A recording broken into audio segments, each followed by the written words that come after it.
Buat saya ini satu momen yang luar biasa, apa namanya, apalagi eh, Asian Games yang tahun 18.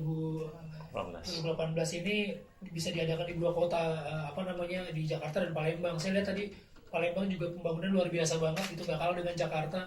Dan mudah-mudahan eh, bukan cuma ketika Asian Games aja fasilitas olahraga di Indonesia itu dibangun, tapi harus berkelanjutan terus gitu. Asian Games-nya selesai, kota-kota lain juga juga mulai membangun fasilitas olahraga gitu, karena gimana gimana atlet-atlet kita mau berprestasi tapi fasilitas itu nggak ada gitu. Jadi kita mulai dari yang paling basic dulu, bahwa fasilitas untuk para atlet sangat penting.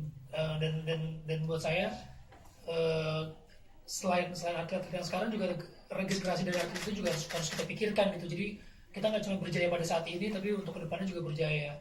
Dan buat para atlet yang nanti akan berjuang di Asian Games, kami ucapkan selamat berjuang. Pasti seluruh rakyat Indonesia akan mensupport kalian. Tapi lo Sama. sama, cuma kalau apa ya, kalau saya harus tambahin mungkin dengan adanya Asian Games ini, siapa tahu tourism di Indonesia jadi meningkat. Ya. Dan semoga bukan cuma kota Palembang atau Jakarta yang dilihat gitu keindahan alamnya, tapi kota-kota lainnya juga bisa dilihat di dunia. Ya.